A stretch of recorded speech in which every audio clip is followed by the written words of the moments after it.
Rule number 16 के उल्टे rule number 17 में कुछ महानुभाव ऐसे हैं जिनके साथ आपको सिर्फ और सिर्फ प्लूरल यूज करना है। ज़्यादा नहीं है, बस 4 हैं। कौन कौन? मेनी, बोथ, फ्यू और लास्ट में सम। Got it? जैसे बोथ, मेनी, फ्यू और सम जहां पे भी आपको दिख गया, जहां पे भी इनसे हमने सेंटेंस बना लिया, वहां पे आपने verb plural, always plural verb होगा। जैसे बोथ आर ब्रिलियंट, बोथ जैसे ही आ गया, बोथ का मतलब हम होता ही है दो लोग, बोथ, यू बोथ, तुम दोनों। Got it? हाँ, बोथ का मतलब दो लोग, याद रहे। तो बोथ आर ब्रिलियंट, दोनों ही बड़े ही ब्रिलियंट हैं, इस तरह से बोल सकते हैं। मेनी स्टूडेंट्स, मेनी का मतलब कई सारे, तो many students were selected finally, कई बच्चे फाइनली सेलेक्ट हो गए, है ना। बोलते हैं ना कि मेरे सेंटर से कई बच्चे फाइनली सेलेक्ट हो गए। Many students were selected. Next, few persons are honest, यानी कि कुछ ही लोग ऑनेस्ट होते हैं, ईमानदार होते हैं। तो आपने यहाँ पे देखना है कुछ लोग, फ्यू, और फ्यू के बाद आपने लगा देना है आर। तो इस क्यों आर लगाना है? क्योंकि इसके बाद हमेशा ही प्लूरल वर्ब यूज होता है। ध्यान से गाइस, चलते हैं अगले रूल की तरफ। सब्जेक्ट वर्ब एग्रीमेंट का रूल नंबर 18 ये कहता है गाइस कि अगर नाउन या प्रोनाउन को इन महानुभावों के द्वारा अलग कर दिया जाए, किन महानुभावों के द्वारा? इन महानुभावों के द्वारा जिनका नाम और है, नॉर है, आइदर और है या फिर नाइदर नॉर है। कौन से 4 लोग? और, नॉर, आइदर और या फिर नाइदर नॉर। अगर इन चारों से किन्हीं भी 2 नाउन्स या प्रोनाउंस को अलग कर दिया जाए तो याद रखना है जो नज़दीक वाले हैं नाउन या प्रोनाउन, उसके हिसाब से वर्ब का यूज होता है। कैसे? आइए देखते हैं। जैसे आइदर और यहां पे आया ना, 2 प्रोनाउंस यहां पे आए। Got it? आइदर और, उसके बाद यू और ही के नज़दीक जो भी हेल्पिंग वर्ब है, तो नज़दीक वाला यानी इसके अनुसार आइदर और के बाद जहां भी नज़दीक हो वो अपने सब्जेक्ट को पकड़ लेता है। यानी कि अगर हेल्पिंग वर्ब को यूज यहां पे होना है तो ये अपने नज़दीक वाले सब्जेक्ट को पकड़ लेगा और इस हिसाब से आएगा। ध्यान से, आइदर और, ठीक है। उसके बाद यहाँ यू, यहाँ पे ही। अब उसके बाद हेल्पिंग वर्ब का यूज कहाँ पे हो रहा है? वो यहाँ पे हो रहा है। तो ये अपने सबसे नज़दीक वाले सब्जेक्ट को पकड़ लेगा, और नज़दीक वाले सब्जेक्ट में अगर यहाँ पे यू होता तो यहाँ पे आर हो जाता। चूंकि यहाँ पे ही है तो यहाँ पे इज का प्रयोग हो रहा है। गाइस यहाँ पे देखिए, नाइदर नॉर, ही और आई, हेल्पिंग वर्ब यहाँ यूज हो रहा है। इसने सबसे नज़दीक वाले सब्जेक्ट को चुना और एम लगकर आ गया। अगर यहीं पे ही लगकर आता, नाइदर आई नॉर ही, तो यहाँ पे इज लगता। नाइदर ही नॉर आई, और चूंकि सबसे नज़दीक वाला सब्जेक्ट आई है तो उसके अनुसार एम आ गया, गोइंग। लास्ट वाले में भी ध्यान देना है, लास्ट वाला क्वेश्चन मार्क है। क्वेश्चन मार्क में हम क्या करते हैं? हम हेल्पिंग वर्ब को बाहर कर देते हैं। हेल्पिंग वर्ब बाहर, यानी कि हेल्पिंग वर्ब के सबसे नज़दीक वाला सब्जेक्ट यू है और यू के ही अनुसार आर आएगा। कब आएगा? जब यहाँ पे और का प्रयोग हो गया, यानी कि और ही नहीं, और, नॉर, आइदर और नाइदर नॉर, इन सब में से किसी का भी प्रयोग होगा तो नज़दीक वाले सब्जेक्ट के अनुसार जहां भी हेल्पिंग वर्ब हो वो अपने नज़दीक वाले सब्जेक्ट को पकड़ लेगा और वो वैसा लगकर आ जाएगा। अगर ये आर यहाँ पे यूज होना था, अगर ये हेल्पिंग वर्ब यहाँ पे यूज होना था तो इज लगकर आता, लेकिन चूंकि बाहर लग रहा है तो बाहर उसके सबसे नज़दीक यू है, इसलिए वो आर लगकर आया। बहुत ही ध्यान से बहुत ही कन्फ्यूज़न है। अगर आपने बार बार रिवीजन नहीं किया, ये नहीं होना है। अगर आप एग्ज़ाम में गलत करके आ जाएंगे, आप नेगेटिव मार्किंग को लेकर आ जाएंगे और आप बाहर हो जाएंगे।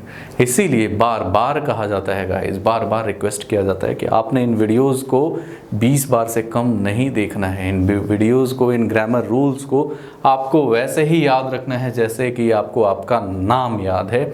आपको बार बार प्रैक्टिस, ये तपस्या है गाइस। यहाँ से ऊब नहीं सकते आप, यहाँ से आप पीछे नहीं हट सकते। आपने एक फैसला लिया है और आप यहाँ से पीछे नहीं हट सकते। Got it? क्योंकि यहाँ पे बहुत सारे ड्रीम्स जुड़े हुए हैं। यहाँ पे आपके ही ड्रीम्स नहीं, आपके पेरेंट्स की आशाएं भी जुड़ी हुई हैं। तो अब आप यहाँ से पीछे नहीं हट सकते। अब आपने जो कमिटमेंट किया है वहाँ से पीछे नहीं हट सकते। बार बार रिवीजन का ये लेक्चर्स बहुत अनइंटरेस्टिंग से कई बार फील होते होंगे, ये रूल्स पढ़ना। बट मैं बार बार बोलूं कि ऐसा कोई भी तरीका नहीं है जिसमें आप बहुत इंटरटेन्ड हों, हंसी मजाक करते करते आप तमाम रूल्स को सीख जाएं। ऐसा तरीका नहीं है। आपको मैंने पहले भी बताया था कि आप IITs के बच्चों की बात करते हैं। बहुत सारे कैंडिडेट्स जो IITs में जाते हैं, क्या उनके लिए आसान था? क्या वो +2 में वो इंटीग्रेशन, डिफरेंशिएशन या फिर अलजेब्रा, फिजिक्स के जो रूल्स, न्यूमेरिकल्स, ये सब याद रखना या बार बार प्रैक्टिस करना, रात भर जाग कर पढ़ाई करना आसान था क्या? या बहुत ही मज़े से वो कर रहे थे? बिल्कुल नहीं।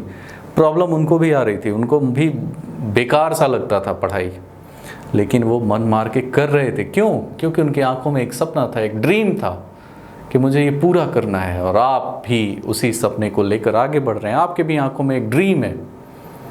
तो ये लेक्चर्स कई बार आपका मन हटाएंगे, कहेंगे यार मेरे से नहीं हो रहा है, मैं ऊब रहा हूँ।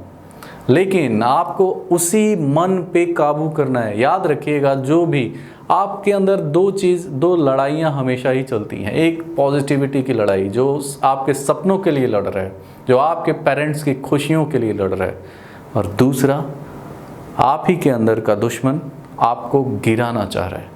आप ही के अंदर का दुश्मन आपको पीछे करना चाह रहा है।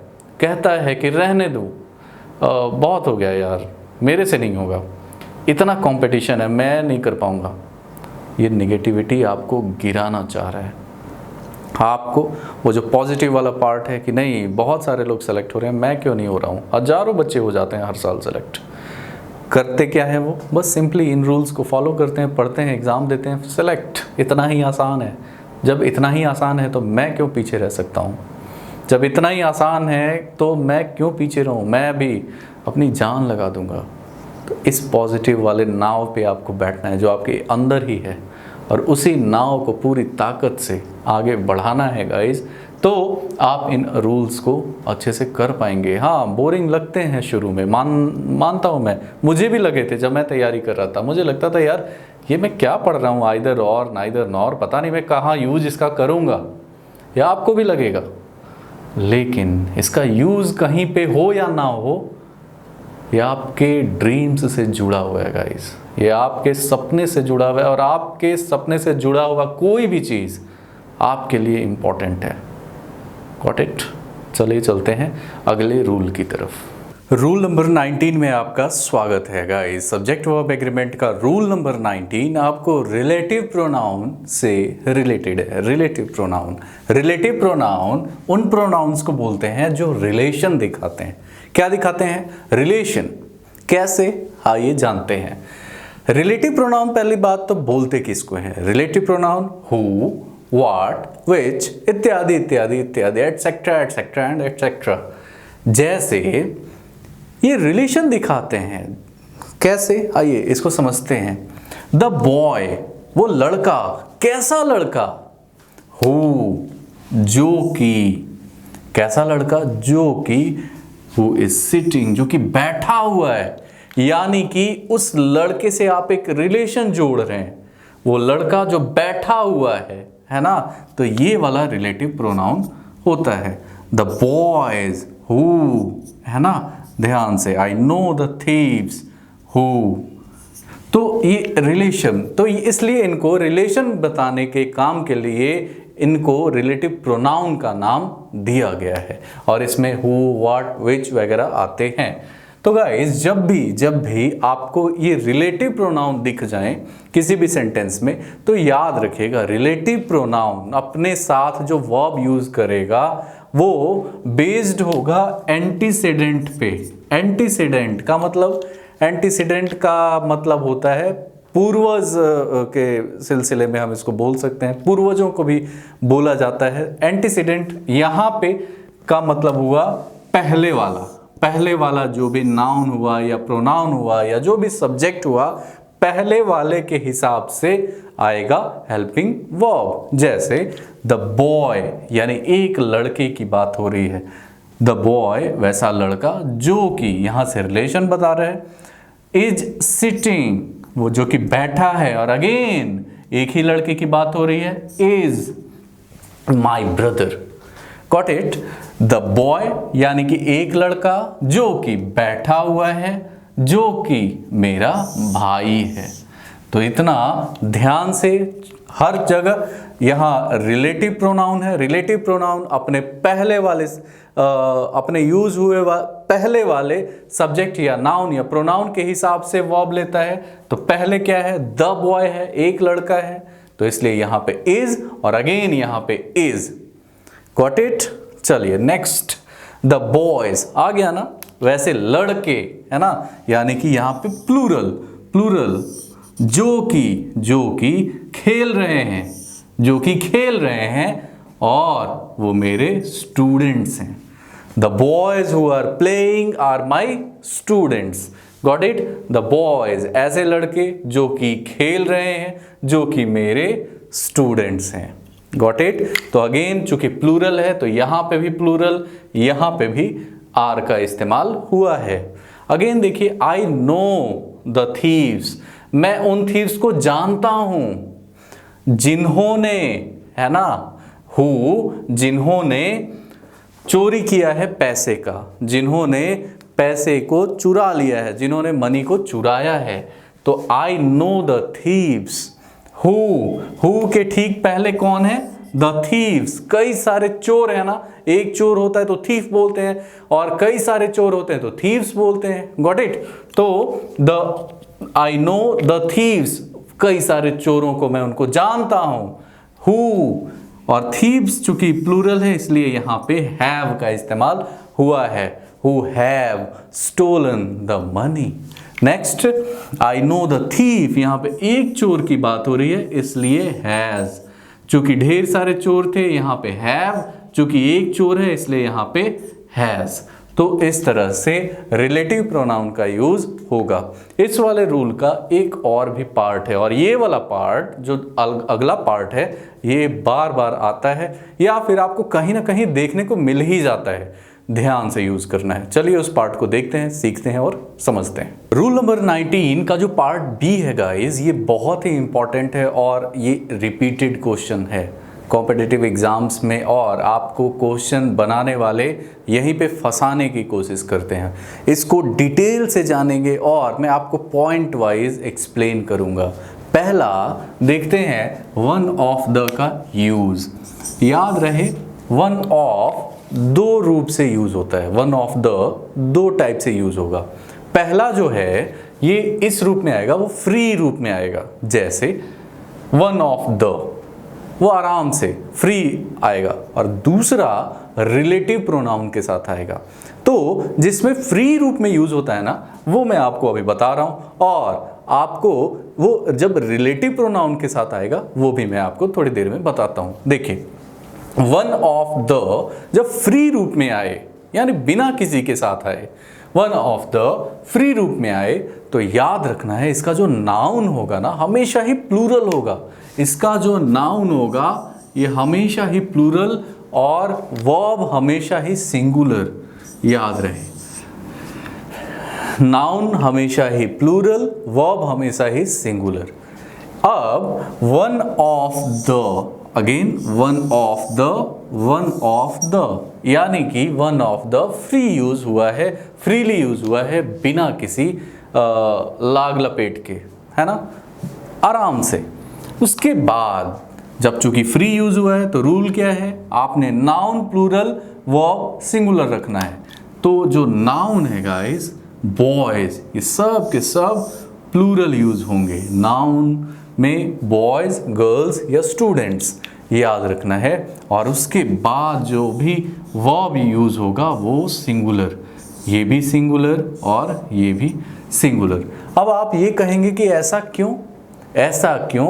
क्योंकि इसका जो हिंदी है वो हिंदी ये होगा कि ढेर सारे लड़कों में से कोई एक, इतने ग्रुप में से कोई एक लड़का है। Got it? One of the boys has done this, जिसने ये काम किया है। जब चूंकि एक लड़का है या कोई एक लड़की है या कोई एक इंसान है तो उसके साथ तो सिंगुलर लगाएंगे ना। हाँ, तो यहां पे one of the boys has done this, one of the girls is not coming, यानी कि बैच में ढेर सारी लड़कियां हैं लेकिन उसमें से कोई एक लड़की जो एब्सेंट है, जो नहीं आ रही है। Got it? इसलिए हम इज लगाते हैं यहां पे। वन ऑफ द स्टूडेंट्स, ढेर सारे स्टूडेंट्स में से कोई एक ऐसा है जो सेलेक्ट हो चुका है। हाँ, कॉन्ग्रेचुलेशंस, बधाई कि कोई इनमें से, इस पूरे ग्रुप में से एक सेलेक्ट हो चुका है। इसलिए हम यहाँ पे सिंगुलर यूज करते हैं। अब चलते हैं गाइस, रिलेटिव प्रोनाउन के साथ वन ऑफ द जब यूज होगा तो उस टाइम कैसे हम यूज करेंगे, उस टाइम हम क्या लगाएंगे वो सीखते हैं। ध्यान से सीखेंगे गाइस और इस पे मास्टरी हासिल करेंगे। बार बार repeated question, subject verb agreement का हर एक रूल बहुत ही इंपॉर्टेंट है। चलिए देखते हैं अब ये रिलेटिव प्रोनाउन के साथ कैसे यूज होता है। रूल नंबर 19 का जो नेक्स्ट पार्ट है गाइस, जिसमें कि वन ऑफ रिलेटिव के साथ, रिलेटिव प्रोनाउन के साथ यूज होता है, आइए उसको देखते हैं और अच्छे से समझते हैं। इसमें one of plural pronoun, sorry plural noun plus relative pronoun आ गया ना, रिलेटिव प्रोनाउन आ गया यहाँ पे who, which, that. Relative pronoun जैसे ही यूज हो तो जो वर्ब होगा ना गाइस, वर्ब वो एंटीसीडेंट पे निर्भर करेगा। आपको मैंने प्रीवियस वीडियोस में बताया हुआ है कि एंटीसीडेंट किसको बोलते हैं। एंटीसीडेंट पहले, पूर्वजों को बोलते थे और एंटीसीडेंट का मतलब पहले होता है। तो जो वर्ब होगा वो पहले वाले नाउन के हिसाब से लग कर आएगा। इसको एग्जाम्पल से समझते हैं। जैसे he is one of those persons, one of those persons, ध्यान से, वन ऑफ प्लूरल नाउन, तो वन ऑफ के बाद प्लूरल आपने लगाया है। हो, यहाँ पे रिलेटिव प्रोनाउन आ चुका है तो याद रखना है जो हेल्पिंग वर्ब है वो अपने पहले वाले के अनुसार लगकर आएगा। पहला वाला क्या है? प्लूरल है, दोज पर्सन्स है ना, ढेर सारे लोग हैं, तो यहाँ पे डू लग कर आएगा।